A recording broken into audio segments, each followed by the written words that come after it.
नमस्कार, आप सभी का स्वागत है हिंद किसान में। मैं हूं आपके साथ अनिका आर्यन और आज मैं ग्राउंड ज़ीरो गाज़ीपुर बॉर्डर पर मौजूद हूं। आइए बातचीत करते हैं। किसान आंदोलन को 100 दिन से ज़्यादा का वक्त हो गया। एक बड़ा सवाल ये है कि 100 दिन से ज़्यादा का समय एक लोकतांत्रिक व्यवस्था में इस पर नाज किया जाए या फिर ये शर्म की बात है। आइए यहाँ पर कुछ किसान बैठे हैं, उनसे समझते हैं उनके मन की बात। जी, आप बताएं कि ये लोकतांत्रिक व्यवस्था में किस तरह की स्थिति है। 100 दिन से ज़्यादा का वक्त हो चुका है। देखो बेटा, 106 दिन हो गए, आज 106वां दिन है, ठीक है। और ये गर्व की बात ना मानो कि हम लोग इतने दिन तो बैठे, हम ठटेरे तो है नहीं, ठाली तो है नहीं, किसान है, हमें तो अठपहरी काम है, ठीक है। क्योंकि किसान का जो है खेती से जैसा ही एक दिन भी अगर ना जा तो खेती भी उससे मुँह फेर लेती है, इसलिए हमें तो वहाँ भी डेली आना जाना पड़े। और ये तो सरकार के लिए बड़ा दुर्भाग्य है, हमारे लिए तो है ही है, पर सरकार के लिए हमसे भी बड़ा ये दुर्भाग्य है कि हमें 106 दिन यहाँ बैठना पड़ रहा और आगे भी पता नहीं कदलों बैठना पड़ेगा। पर सरकार को एक मुगालता है कि हम हार पार के भाग जाएंगे। ऐसे ही किसान कभी हारने वाला नहीं होता, ना थकने वाला होता, ना हारने वाला होता, क्योंकि किसान का तो पेशा ही ऐसा है जिसको 24 घंटे आना जाना, अपना काम करना, इसलिए हो सके सरकार को ही ना जाना पड़ जाए। क्यों कि रावण को जिसके बस में काल भी था उसे भी इतना ही अहंकार था, जाना उसे भी पड़ा था। उसकी मिसेज ने बहुत समझाया था कि दे मिल सीता नारायण को अपनी लंका लिए बचाए, जिनकी सीता तू हड़ लाया तपस्वी पड़े समुद्र पर आए। नहीं मान्या नहीं, धमका दी मंदोदरी को उसने, अपनी मिसेज को। उसने कहा तुझे पता नहीं मैं कौन हूँ, काल कैद में है मेरी, पवन बेग बुहारी दे इंदर करता है छिड़का, बेमाता पीसने पीछे काल कैद में है मेरी। इतना बड़ा अहंकार, तो उसको भी जाना पड़ा। और हम तो एक किस्म से परमात्मा के बाद परमात्मा ने हमें दूसरा दर्जा दिया, अन्नदाता। अगर भगवान ने किसी को मान्या तो किसान को ही मान्या कि यही मेरा असली बेटा है। एक बेटा मेरा सीमा पर, एक मेरा बेटा खेत में, इसलिए सरकार को जाना पड़ेगा। इससे हमें कोई डर नहीं, ना हम डर रहे। जब उसकी समझ में आओ बात कर लो, हम तो बैठे अपना आराम से अपना काम भी कर रहे और आराम से शांतिपूर्ण तरीके से बैठे। जी, आइए आपसे बात करते हैं। दादा ये बताएं कि जो ये इन्होंने बोला कि अहंकार है, आपको क्या लगता है कि सरकार के मन में जो उनके विचारक हैं या नीति निर्धारक, जो एक पूरी उनकी टीम होती है, आपको लगता है कि वो उनको ठीक से बात समझा नहीं पा रहे हैं? क्या कारण है कि इतनी बातें पॉइंट वाइज सब चीज़ें 11 राउंड की वार्ता में दे दी गई, फिर भी इतने समय बाद तक ये बात हो रही है कि हमें ये समझ नहीं आया कि इन कानूनों में काला क्या है? इस तरह की, जैसे इन्होंने बोला कि पूरी रामायण खत्म हो गई और ये पूछा जा रहा है कि राम कौन था और सीता कौन है। ये स्थिति क्यों? ये जो है सरकार जानबूझ के जो है गुमराह कर रही है। उन्हें खूब पता था कि इस कानून में क्या नुकसान है, किसान का क्या फायदा है, सब कुछ पता था। कोरोना काल में जब किसान दिन रात मेहनत कर रहा था, उस समय इन्हें लाने की क्या जरूरत पड़ रही थी? किसान 6 साल से मांग कर रहा है MSP पे कानून बना दो। किसान की लुटाई हो रही है, किसान आत्महत्या कर रहा है, उसे अपने दाम नहीं मिल पा रहे फसलों के, वो तो सुनाई इन्होंने नहीं दिया। MSP पे कानून तो नहीं बनाया और 3 काले कानून और उस पर थोप दिए गए कोरोना काल में। तो ऐसा अंधा कोई नहीं है, इस सरकार ने जानबूझ कर खेल खेला गया है और अब तो ये जन आंदोलन बन गया है। इसमें आम लोग सब जुड़ रहे हैं। पूरे देश में कई लाख की पंचायत हो रही हैं, आप देख रहे होंगे टीवी पे, टिकैत साहब जहाँ पहुँच रहे हैं, कई लाख किसान इकट्ठा हो रहा है। तो ये तो जन आंदोलन बन गया पूरे देश में। इसका परिणाम इस सरकार को भुगतना पड़ेगा। ये सरकार अगर चाहती तो 4 दिन में ही इसका हल निकाल देती। अगर ये सरकार चाहती तो 4 दिन में ही इसका हल निकाल देती, लेकिन इन्होंने तो चाहा कि किसान ऐसे ही भग जाएगा।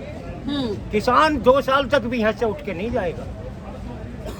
इन्हें वार्ता करनी पड़ेगी और पहली वार्ता में भी हल निकाल सकते थे अगर ये चाहते तो। दादा आप बताएं कि ये जो अब स्थिति है वार्ता की, आपको लगता है कि बातचीत का चक्का अब कहीं शुरुआत होगी बातचीत कहीं से, जिस तरह की स्थिति है अब ऑलमोस्ट चौथा पड़ाव, पूरी सर्दियां बीत गई, चौथा पड़ाव आ गया आंदोलन का। रबी की फसल की कटाई सिर पर है और तमाम नेता ये बोल रहे हैं कि एक नज़र खेत पर रखिए, एक नज़र इस आंदोलन पर रखिए। किस तरह से आप लोग अपने कदम अब आगे बढ़ाएंगे कि ये आंदोलन भी जिंदा रहे, आपकी बातें, आपकी मांगे भी जिंदा रहें और जो काम है वो भी पूरे हों? आज बड़े अफसोस की बात है जी। कि बहुत बड़े अफसोस की बात है, लोकतांत्रिक व्यवस्था में जो लोग सरकार को बनाते हैं वो लोग 106 दिन से यहाँ सड़क पर पड़े हैं और उनकी बात सरकार ना सुन रही। देखो, पहले जब राजा हुआ करते थे, रजवाड़े हुआ करते थे, जब जनता का कोई हाथ राजा बनाने में और राजा बिगाड़ने में नहीं होता। आज तो भी वो लोग जनता को परमात्मा देवता मानते थे, भेष बदल के जाते थे जनता के बीच में, कहीं कोई परेशान तो नहीं है, कहीं कोई दुखी तो नहीं है, कहीं कोई भूखा प्यासा तो नहीं है। आज जनता ही राजा बनाती है, जनता ही राजा बिगाड़ती है। उसके बावजूद भी वहाँ परमात्मा, यहाँ अन्नदाता और अन्नदाता 106 दिन से सड़क पर पड़ा, सरकार सुनने वाली नहीं है। मगर दादाजी, लेकिन हमको जल्दी भी नहीं है कोई, हम बिल्कुल भी जल्दी में नहीं है। सरकार आराम से जब इसका मन करे जब सुन ले, जब इसका मन करे जब बात कर ले, जब भी बात करनी हो जब बात कर ले, हम बिल्कुल भी जल्दी में नहीं है। सरकार आराम से अपने ठंडे दिमाग से सोच के बात करे और जब चाहे जब बात कर ले हमसे। हमें कोई सरकार तो उस मोड में लग रही है कि ये बैठे रहें और वो तो उल्टा इसको बोल रही है कि अराजकता फैल रही है, अराजक तत्व हैं, अगर हम इस तरह से झुकने लगे तो आगे चलकर भी इस तरह के दबाव में कई तरह के काम कराए जाएंगे। सरकार आखिर ऐसे कैसे झुक सकती है? तमाम तरह की बातें सामने आ रही हैं। ऐसे में जो अब किसानों ने वोट की चोट की रणनीति अपनाई है, उसको आप कितना सोची समझी रणनीति मानते हैं? सोची समझी क्या, ये तो क्लियर है, लोकतंत्र में वोट की ही चोट होती है, वोट ही सबसे बड़ी ताकतवर चीज होती है। ये लोकतांत्रिक व्यवस्था है, वोट देके ये बने। हम वोट ना देते तो ये बनते क्यों? पर हमने ही तो बनाए, ये हमने इस लायक बनाए क्या ये इतना हरदर्म अपनाए? रुक जाओ, तसल्ली मारो। 2022 आ रही है, फिर उसके बाद में 2024 आ रही है। हमें भी बिल्कुल जल्दी नहीं है, 24 तक बिल्कुल जल्दी नहीं है। जब ये अपने घर बैठ जाए, जब हम अपने घर बैठ जाएंगे, हम तो अगली सरकार से बात करेंगे। हमें इतनी जल्दी थोड़ी जो हम इनके भरोसे बैठे हैं। ये बात करना चाहें 20 दफे हमारी समस्याओं का समाधान करना चाहें तो कर लें। इतना बड़ा अन्याय, इतना बड़ा आज तक नहीं देखा। बिजली के 10,000 रुपये किसी पे एक्स्ट्रा हो जाए तो उसके नाम FIR। जबरदस्ती जूता से कर, मतलब जूता से कर वसूले जा रहे हैं। कैसे मानेंगे इनको? कहाँ है ये कहीं नहीं रहेंगे। इनकी करनी इनको लेके बैठेगी। थोड़ा रुक तो जाओ, तसल्ली मारो, आने दो टाइम को, बताएंगे ये क्या कर सकते हैं। कुछ नहीं, इनके बस की कुछ नहीं है। हम बैठे हैं आराम से, हमारा झंडा रहेगा जब तक आंदोलन चलेगा। यहाँ आपका शुभ नाम? मुझे चौधरी महेंद्र सिंह चौरोली कहते हैं जी। आपसे समझते हैं कि जो वोट की चोट की जो ये स्ट्रैटेजी है, रणनीति है, अब ये बोला गया है कि हम बंगाल जाएंगे, वहाँ पर हम राजनीति नहीं करेंगे, हम सिर्फ ये कहेंगे कि हम इस सरकार से दुखी हैं, इनकी नीतियों से परेशान हैं, इसलिए इनके जो नुमाइंदे हैं आप इनको वोट ना करें। कितनी सोची समझी ये रणनीति है? और ऐसा बोला जा रहा है कि पॉलिटिक्स बीच में आ गई है, राजनीति हावी हो रही है। अब राजनीति को आप किस तरह से समझते हैं? क्या राजनीति इस लोकतांत्रिक व्यवस्था में क्या कोई नेगेटिव चीज है? क्योंकि राजनीति करके ही तो लोग संसद में पहुंचते हैं, संसद में ही सारी योजनाएं बनती हैं और उन्हीं को अमली जामा पहनाया जाता है। तो हमारे देश में क्या राजनीति की जो परिभाषा है कुछ वो बिगड़ गई है या क्या है, वातावरण बिगड़ गया है, वो समझना चाहेंगे। देखिए अनिका जी, मैं इस आपके प्रश्न का जवाब इस तरह से देना चाहूँगा। हम हैं किसान, और किसान वो व्यक्ति होता है जब वो फसल बोता है, बीज बोता है ज़मीन में, तो उसके बाद अगर उस पर बरसात हो जाती है तो ऊपर की ज़मीन बहुत मजबूत हो जाती है, वो बीज नहीं उग पाता। हम धैर्य रखते हैं और उस मौसम को डिले करते हैं। हम धैर्य तब तक रखते हैं जब तक वो बीज या तो उगाए, नहीं उगता तो हम उस ज़मीन को पलट के दोबारा बो देते हैं। समय भी विपरीत हो जाता है, 1 महीने का समय लगभग निकल जाता है। हम विपरीत समय में भी उस फसल को पलट के दोबारा उसके अंदर फसल लेते हैं, बीज पैदा करते हैं। मेरा कहने का उद्देश्य मात्र इतना है कि हम धैर्य रखने वाले किसान हैं और किसान का धैर्य की कोई परीक्षा नहीं ले सकता।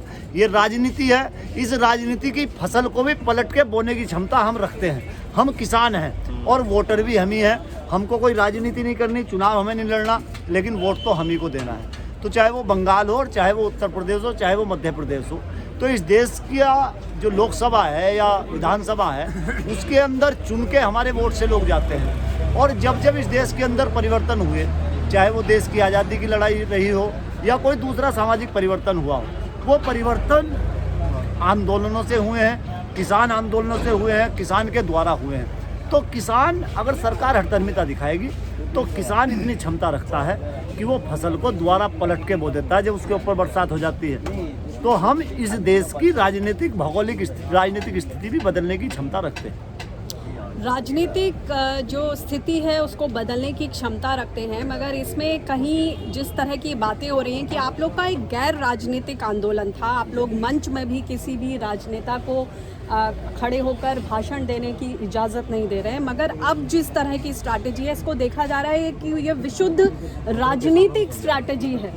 इसको आप किस तरह से समझते हैं, किस तरह से आप समझाना चाहेंगे कि ये राजनीति नहीं, ये लोकतांत्रिक व्यवस्था में आपके हक की मांग है? देखिए, ये लड़ाई किसान के पेट की लड़ाई है। राजनीतिक दलों का काम राजनीति करना है। इस देश के अंदर अकेली एकमात्र कांग्रेस पार्टी हुआ करती थी, और जब उसकी नीतियां गलत हुई, विरोध हुआ, आंदोलन हुए, चाहे वो जेपी आंदोलन रहा हो, अभी वर्तमान की बात करें तो अन्ना आंदोलन और रामदेव जी के आंदोलन के बाद ही तो भारतीय जनता पार्टी आई। आंदोलनों से, अगर आंदोलनों की बातें सरकार नहीं सुनती है, जनभावनाओं को नहीं समझती है, तो लोकतांत्रिक व्यवस्था में उन नीतियों को बदलने के लिए राजनीति होती है और राजनीतिक लोग करेंगे उस काम को। लेकिन अभी तक ये लड़ाई पेट की लड़ाई है, किसान की लड़ाई है। और अगर इस देश का और इस देश के किसान का निर्माण इसी से होता है, अब हालात ऐसे हो गए कि टिकटों का बंटवारा, पहले विधायक, सांसद और मंत्री वो लोग बन के आते थे गांव से, जो लोग गांव में संघर्ष करते थे। आज पैसे वाले लोग, पूंजीपति लोग पार्टियों में पैसे देते हैं, टिकट लेते हैं और जाति और धर्म के नाम पर सांसद और विधायक बन के आते हैं। आज संघर्ष करने वाले लोग, अच्छे लोग, ठीक लोग, समाज को ये राजनीति किस तरफ ले जा रही है? शराब का नशा देके, उनको दूसरे नशे देके, वोट लेके, और ये राज करना है इस देश के अंदर। समाज को किस तरफ ये ले जाना चाहते हैं? ये बताइए, इसमें मैं बात करना चाह रही हूँ कि हरियाणा में कल नो कॉन्फिडेंस मोशन प्रस्ताव लेकर आई और हम सब ने देखा कि किस तरह से एक पूरी लहर थी, पूरा जितने भी एमएलएज हैं उन सब का बॉयकॉट हो रहा था।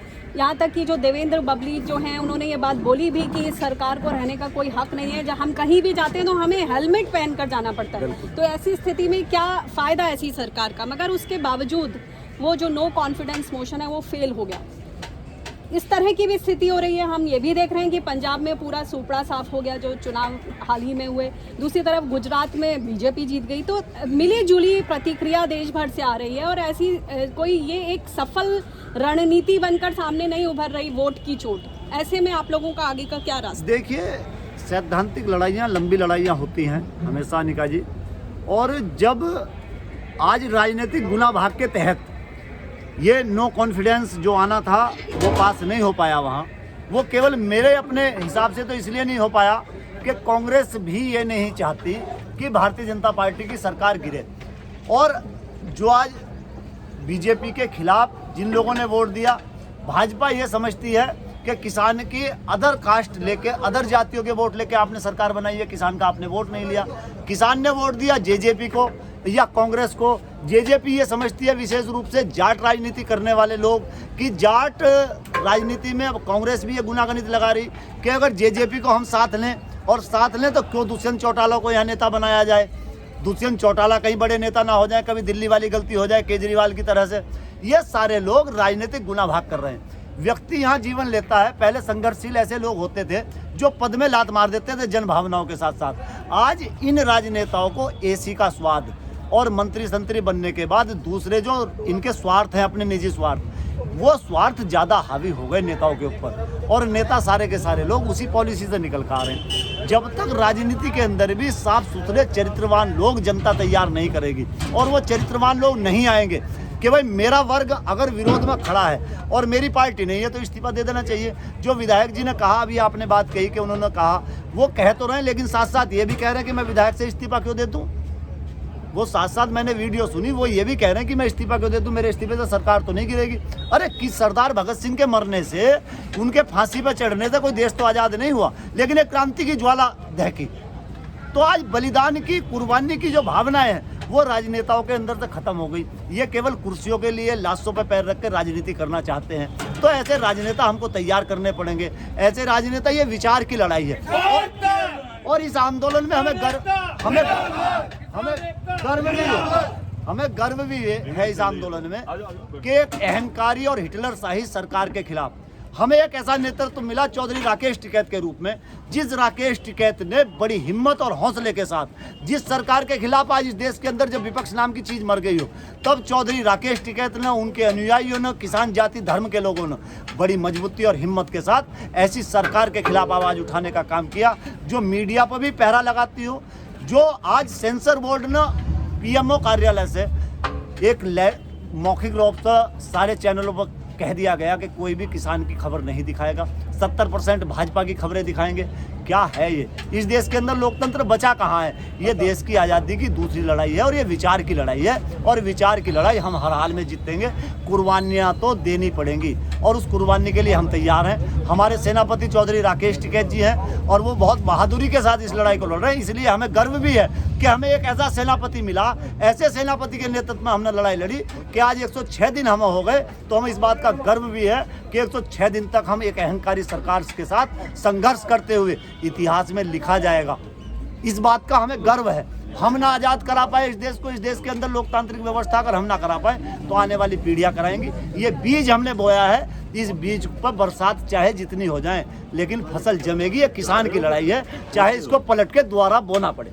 जी बहुत बहुत शुक्रिया। तो आपने देखा कि किस तरह से जो सारे किसान हैं वो पूरी तरह से डटे हुए हैं, हौसला जो है पूरी तरह से कायम है, और सबका यही कहना है कि जो राजनीति है वो एक लोकतांत्रिक व्यवस्था में अगर देखा जाए तो नेगेटिव नहीं है, क्योंकि कई तरह की बातें जो हैं राजनीति से निकल कर सामने आती हैं, और ये जो दबाव है उसी के तहत एक राजनीतिक जो दबाव है उसी की तरह लोकतांत्रिक व्यवस्था में कई तरह के अहम फैसले लिए जा सकते हैं, लिए जाते हैं, और शायद इसी की बानगी हमें दिख रही है कि किसान आंदोलन को 100 दिन से ज़्यादा हो गए, मगर किसानों का हौसला जो है वो बिल्कुल डिगा नहीं है। चाहे वो कड़कड़ाती ठंड हो, ज़बरदस्त धूप हो, धूप आगे और भी तेज़ होने वाली है, गर्मी आ गई है, चौथा पड़ाव, और अभी हमने हाल में देखा बारिश किस तरह से टेंट वगैरह सब उजड़ गए थे, मगर इनका हौसला उसी तरह से कायम है। ग्राउंड ज़ीरो गाज़ीपुर बॉर्डर से मैं अनिका आर्यन, हिंद किसान।